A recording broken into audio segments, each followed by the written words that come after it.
Are you in business to make a little bit of money, or are you living your purpose to be highly profitable? That's a question that you should ask yourself and really truthfully answer it. There's a scripture in the Bible that talks about using your gifts, right? And your gift is very closely connected to your purpose. If you are already an entrepreneur, in order to be able to make your offer more valuable is to understand your purpose. So if your business is outside of alignment with the purpose that you were designed to be here to serve, it's going to be really hard for you, because those are typically the people or the reasons why people quit, because it's out of alignment with their purpose. They don't have a passion to do it. When they come up against hardship or whatever, it's easy for you to walk away. But when you are doing business for your purpose and using your gifts, you can't say no. It's going to be difficult for you to walk away because it's who you are. Many of you have gifts. Many of you have probably grown up and you were always the person that everybody went to talk about their problems to, right?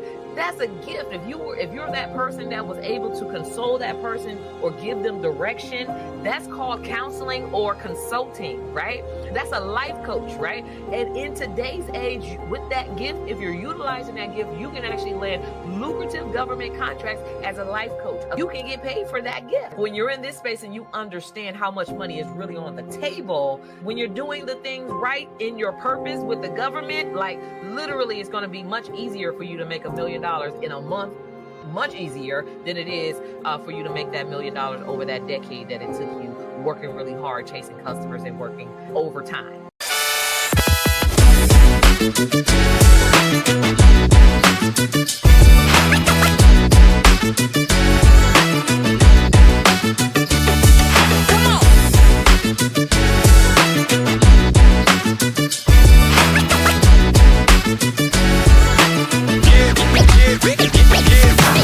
Hey, what's up, everybody? So today I'm going to share with you information about how you can make valuable offers to the government so that they're willing to pay you valuable dollars for your products and your services. So I'm going to dive right into it. So number one, the first thing that you want to do if you are already an entrepreneur, in order to be able to make your offer more valuable, is to understand your purpose.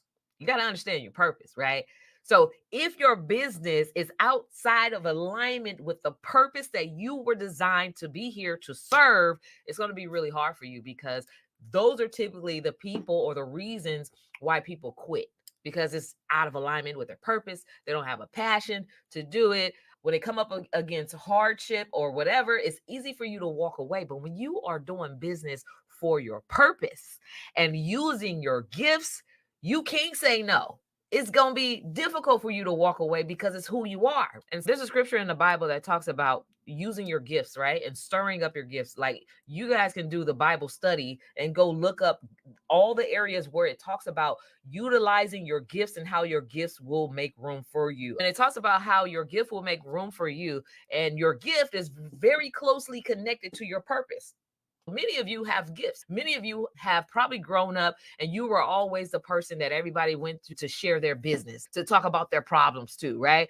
That's a gift. If you're that person that was able to console that person or give them direction, that's called counseling or consulting, right? That's a life coach, right? And in today's age, with that gift, if you're utilizing that gift, you can actually land lucrative government contracts as a life coach, a consultant, a health consultant, or a mental health consultant or advisor. You can get paid for that gift. If you're really good at cooking, do catering. If you're really good at doing video, do that, right? If you're really good at something, security. If you're a tattleteller, because there was always a tattleteller in the family, like, you the spy, you telling. If they around, they telling, right? That is the gift of security, right? You can actually get paid to install surveillance cameras and tell on people. Like, it's crazy, right? You can actually get paid as a security guard, highly lucrative contracts. When you're in this space and you understand how much money is really on the table, when you're doing the things right in your purpose with the government, like, literally it's going to be much easier for you to make $1 million in a month, much easier than it is for you to make that $1 million over that decade that it took you working really hard, chasing customers and working overtime. This is because I know. So According to USAspending.gov in 2020, the U.S. government, federal government, because there's 3 levels to government, there's local, state, and federal. The federal government alone spent over $10 trillion on business products and services. And guess what? For the little people, according to the Small Business Administration, the SBA, the little people are those who have under 500 employees. So if you're a little people, say that's me in the chat. You got to identify, right? So if you one of the little people, they were obligated to spend 26% of that 10 trillion. How much is that? Somebody do the math on that, right? When I did the math, was astounding.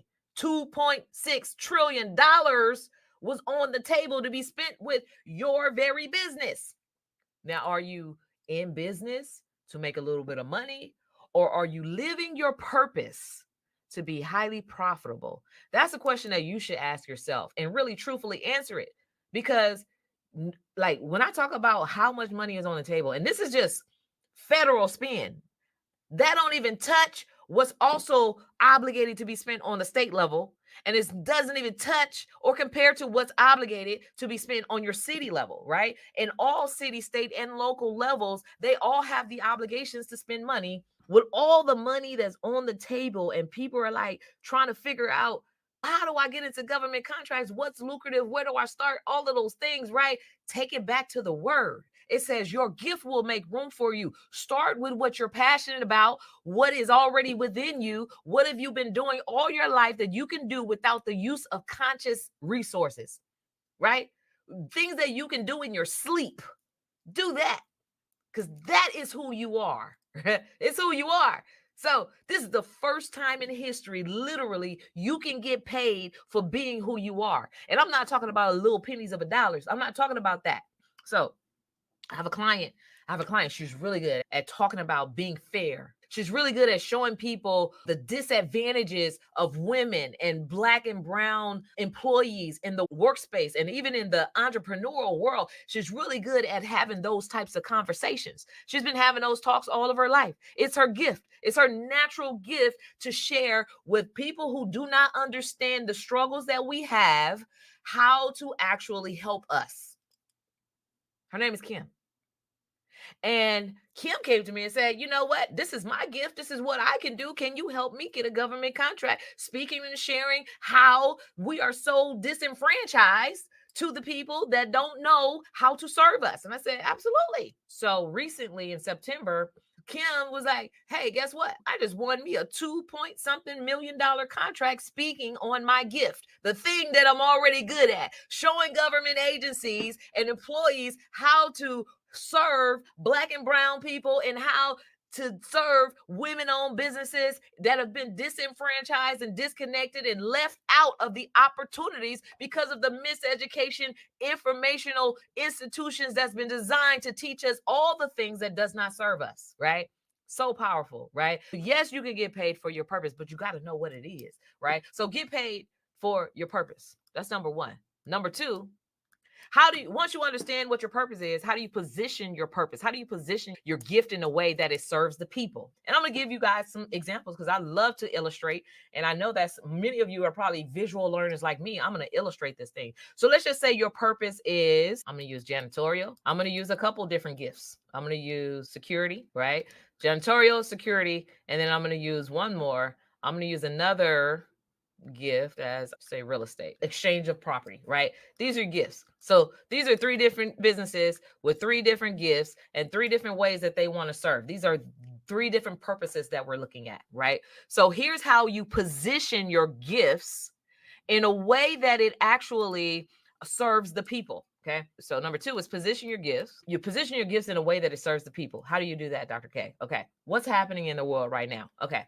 So what's happening right now, and you can always use relevant information, relevant things that are happening right now to pretty much figure out how you're going to position yourself of value, right, to the government. So right now what's happening is there's a great migration from Mexico. And also in addition to that, there's floods. Okay. There's floods in Southern Cal. Southern Cal is flooded. And that's very unusual, right? Because it's supposed to not rain in Southern California, but it's been raining so crazy that it's flooding in Southern California, right? So let's just say, let's go with this. Say it's flooding in Southern California. I'm a janitorial company. How can I be of service to the government? How can I use my passion, the thing I'm really passionate about, cleaning? I've been doing it all my life. I'm really like, I have OCD and I know how to clean things and sterilize the thing and all these things. Cause I know people who are like, they're really good at cleaning because they have OCD, right? The bigger the OCD, the better the cleaner is going to be. So this is something that I know. So anyways, so it's flooding, right? So now, how do you become a solution to this problem? When you have a janitorial company. Now, most janitorial businesses, they're like, okay, what building can I clean? Right? What storefront can I go clean? They're thinking like that, right? But you're a cleanup company, and the problem is they got to clean these streets. They got to clean those cars. They got to clean they got to clean the sewer systems or whatever. They got to clean all of these things that the flood has come and created all these problems. Now, after the water recede, all you're gonna have is you're gonna have dirt and mud and filth, and they're gonna need to clean it up. So here, as a janitorial company, you get to position yourself as a solution to clean up post flood. You see how the thought process that I have is so different from anywhere that you're going to hear information about government contracts, because I understand how to extract value and position it in a way that it means something, right? In a way that it turns your information into profits, right? In a way that it makes sense for them to go write a big check, right? So you're like, okay, we can do post flood cleanup services. That's what we specialize in. Now you go to the government, the city and state of county of Los Angeles, city, state, and county of San Diego, and wherever else is flooding and destructive. You position yourself like that. That's how you do it, right? So let's say problem number 2, the migrants are coming over, right? You're going to need a lot of security on the ground, right? We don't know where these people are coming from. There's people coming from Mexico. There's people going to Mexico to cross the border because it's open. We don't know what's going on, right? So we need security on our transportation. We need security in the streets. We need security at the schools. Hence, they have all these shootings that's happening at the schools. These are problems that our world has. You can position yourself as a people security. You can position yourself as school security, right? You can position yourself as migrant security. Secure the migrations as people are coming in. You want to make sure that they're safely coming in and that nobody's coming in to harm the people that are already here, right? So when you think about those things and you position that as a solution to the government's problem, which there's problems, right? Then they are willing and ready right now to write you a lucrative government contract to solve those problems, right? There's a lot of storefronts, especially here in California, that are being broken into and all these other things. There's need for surveillance cameras, right? Either man on foot or cameras installed, right? So those are just positioning ideas. How to turn your business, your passion, and your purpose into solutions for the government to where they're ready and willing to write you a big check for it. You got to think through these things, right? Many people make the mistake of thinking I'm MBE certified or I got my woman-owned certification. Now I'm just going to go on sam.gov and look for an opportunity and bid on it. You don't even know what your purpose is. You're missing so much. What are you talking about? You don't understand even how to position yourself to stand out from the busy crowd of all the other people, all the millions of other people that think that they can do the same thing. But what's going to make you stand out is the way that you position your offer. This is how you add value to your offer, by connecting it to the problem and positioning yourself as the problem solver. Let's say real estate. What are some of the problems right now that we have in real estate? World-renowned problems, right? These are just examples, but these are realistic examples, and there are real estate contracts that are out there. So we have lack of housing, right? Lack of housing opportunities. We have housing crisis, where this is a housing crisis, but housing pricing is ridiculous, especially here in California. So these are just some, right? Then we have homeless veterans. We have homeless teens. We have senior citizens that they have mental health problems, or maybe they have housing issues or whatever. So now when you itemize these things, you're like, oh, these are all the problems that I can see in the real estate industry. Now, when you're thinking about this, so lack of housing, this is a problem. So what can I do as a real estate agent to provide a solution to the thing of lack of housing? I can get some properties of my own, rent them out to government agencies, run a government program to serve homeless vets, senior citizens, and homeless teens, and get a government contract not only to house these people, right? But to also partner, you can partner with the homeowners to provide the housing. It's about partnership. We cannot climb to the top. We cannot create wealth by ourselves. Sometimes you have to extend the invitation to partner with other people, so that, because we're better together and we're going to make a whole lot more money with other people than we will by ourselves. So here's the thing. Let's just say you partner, you found somebody that can provide the homes because you're in the real estate. You know all the homeowners, were the empty houses that people own. So you can partner up with the people and get a government contract to provide housing for homeless veterans, housing for homeless teens, housing for senior citizens, and all that stuff. So now you solve the problem. Now, within this, people need transportation.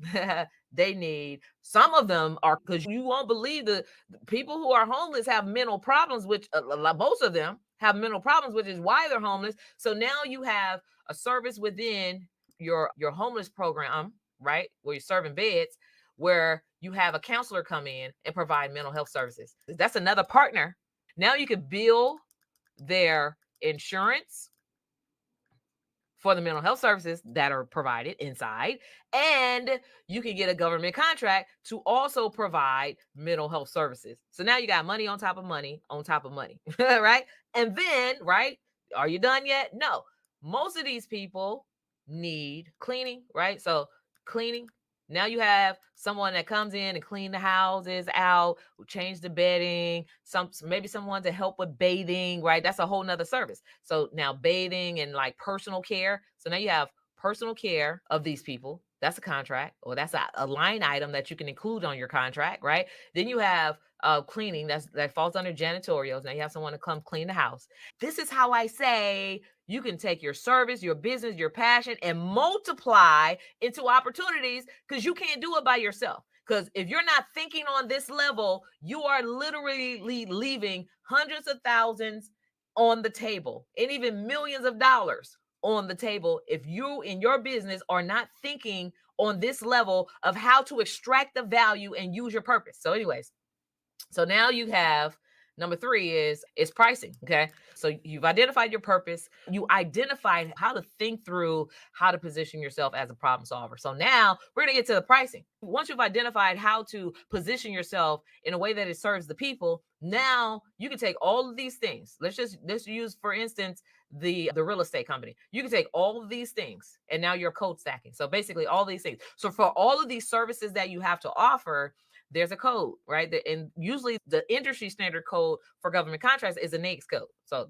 these are NAICS. I'm not going to write the NAICS codes in. You guys can go to NAICS.com and look for your own codes. Or I have a whole nother video somewhere on my YouTube channel that talks about NAICS codes or whatever. But here's where I call a concept. It's called code stacking. And this is a trademark concept, code stacking. I made that up. I created it. It's my own framework, my own methodology, because I understand this stuff. When you master what you master, then you can understand how to create frameworks around how to succeed at this. And one of these things, how you can succeed, is code stacking, right? You stack the codes. So we have, if I can read some of this stuff. So personal care, there's a code. So I'm just going to put next. There's a code for that. There's a code for janitorial cleaning. There's a code for providing the housing, rooming and boarding, right? There's a code for that. There's a code for the mental health services. There's a code for the supplies, providing all the supplies, the bedding, all that stuff that you're going to need in these programs. It's all the stuff. There's a code for that. And then there's a code for the catering, the cooking. Okay. There's a code for that. So now when you get a contract, say you get a contract to provide housing for the people, you're not going to charge them for housing for the people. What do you mean, Dr. K? When you get a contract for housing the people, you solve the problem, you price them for housing the people, which is here, right? Let's just say this is 10 million to house the people for 2 years, right? House so many people. So you got to have so many houses that serve so many people over a 2-year period. That's a 2-year contract, right? So you're not just going to price them for housing the people. You're also going to price them for cleaning up behind the people. You're going to price them for caring for the people, whatever. I'm just coming up with the numbers, but you get the like you get the gist of what I'm saying. You get then you get to price them or charge them for also the counseling services that comes within that, housing the people. But then you're going to have supplies for providing the housing for the people and caring for the people. So let's just say that's $10,000 a month in supplies, right? We don't know. But then feeding the people, maybe that's $1 million a year on feeding them 3 meals a day, 7 days a week. That's $1 million a year. So now you've taken your $10 million contract and you've multiplied it, right? So now you turn your 10 million over 2 years. That's 5 million a year. So you take, that's 10, that's 20, that's 12. So that's, what is that? 32, another 42. That's 52 million. Now you just turned a $10 million opportunity into a $52 million contract. Now, and that's, and you multiplied it. So this is 10 million times 5. You more than 5x because you understand your value. You more than 5x your offer because you understand your purpose to solve the problem, your positioning, and how to price yourself. So many people, they get these contracts and they're underpriced because they don't really understand these things. So that was number 3, was pricing. Number 4 is prosperity. Now, I'm going to share with you all the real definition of prosperity. Most people think because you've made 52 million or you've made 2 million or 20 million, you've made $1 million, that now I'm prosperous and I have prosperity and I'm rich and I'm wealthy. But you're not, because it's the lack of information that keeps us broke. And it's the lack of information that make us back broke, even if we did come into some hundreds of thousands and even millions of dollars once. The lack of financial information and knowing, right? And so here we have prosperity, turning your gifts into paychecks, right? How do you continue to build prosperity after that? So there's principles that are always at work, whether you're aware of them or not. If you're aware of the principles, you can make them work for you. If you're not aware of them, then they're currently working against you. 2 of the main principles are the law of momentum. And the other principle, the opposite of that, is the law of inertia. So law of momentum is clearly defined as an object in motion. This is motion, will remain in motion until acted upon by an outside source, right? Which means that anything that's moving is going to continue to move unless somebody come and stop it. And the crazy thing about the law of momentum is that applies to everything. Like literally, a business in motion, a business that's making money is going to continue to make money until acted upon by an outside source. That outside source could be a hater. It could be something happening in the economy. It could be whatever, but something could come and stop your momentum. But if you don't have momentum, then what you're currently sitting at is you're experiencing the law of inertia, which means that an object not in motion will remain not in motion until acted upon by an outside source. Somebody gotta come and move you into action. If your business has been stagnated, it's because you're experiencing the law and the principle of inertia, and it's time for somebody to come and move you and push you into action. When you do this, not if, but when, because you got to make a decision. You're going to make a decision to either stay in the realm of inertia, right, and stay where you are, or catapult yourself into a momentous plane of creating prosperity and wealth for yourself, right? So when you do this, this is cash flow. Purpose of money is for it to flow. Money is currency. Currency moves, and anything that is moving is called living. Somebody has currency that is still in the moments of inertia, right? You got to overcome inertia. Some people have money that is still because it's not moving, because they learned from somebody that if you put it under your pillow, you'll always have it. No, because if you put it on your pillow, then guess what's happening in the background? Inflation and all these things. So you have a $52 million contract because you understood And there's multiple contracts that you stack because the value, because you understood how to position yourself to win these contracts, right? So now we have 52 million. Now most people will take the $52 million and spend it on things like cars, clothes, purses, shoes, right? Spend it on stuff, right? So this is what most people's cash flow looks like. It comes in and it goes out. And then all of a sudden, inertia comes and it ain't coming back because you didn't put it nowhere for it to come back, right? But here's how you continue to create cash flow and momentum, right? You take the momentum that you're currently having with the money, the cash flow that you're getting from the government, right? Because that's more highly lucrative. And you have this momentum, and then you begin to, your cash flow goes into things like more rental properties, where you can get another government contract for another 10 million, right? And that's paying you over a 2-year period. So that's 5 million a year, right? So now you have more cash flow to add to the momentum, right? And then you have more things you're investing. Stocks, maybe it's trade. Maybe you can have somebody doing day trades for you. And now you have day trade momentum where that money, that same money that was reinvested in these things that made you even more money is going to make you even more money because of here. Now you have continuous momentum, right? And then you're investing in things like what else? Luxury car rentals. Now there's more money that's probably bringing you about $20,000 a month.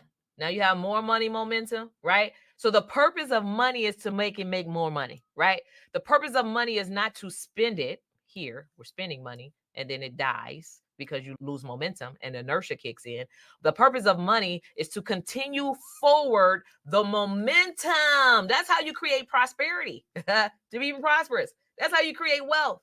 And ultimately, these things right here, these things, right? So this is your active. It started with active. These things, it started with active, reaching out to government agencies to solve a problem. They gave you a $52 million contract. You took some of the millions and you invested in additional opportunities that gives you more contracts. And then you took that money and invested it in some things that are a little bit more passive, like rental properties, luxury vehicles, stocks, and day trades, and all these things. And don't forget, UILs, universal index life policies, where your money is making money on top of money on top of money, tax free, right? Don't forget to have that tax free strategy in there, right? So now we have all of this momentum. Look at this. Hold on. Let me take a step back. Look at this. You have momentum over here, on top of momentum over here, and on top of momentum over here, on top of momentum over here. And now you have what's called a cash flow ecosystem. You have created wealth and prosperity because you understand is the purpose of money is not to spend it. The purpose of money is to invest it in things that's going to make you more money. That is the purpose. Now, if I just said that in the beginning, it'll be just, that's it, right? That's all you needed to hear for today. That you should, some of you should be like, oh my God, that just makes so much sense right now. Hey, thanks so much for watching this video. I hope you're enjoying it. I wanted to take some time to invite you to join me in the GovCon Challenge. The GovCon Challenge takes place once a month, where I invite a bunch of entrepreneurs and aspiring entrepreneurs to come and have me teach you the 5 things you must do to pre-qualify your business to land lucrative contracts with the government. So join me in the GovCon Challenge. Click on the link in the description. You'll be glad you did. Join as VIP for exclusive behind-the-scenes information, and you can become a part of the top 1% of entrepreneurs across the nation.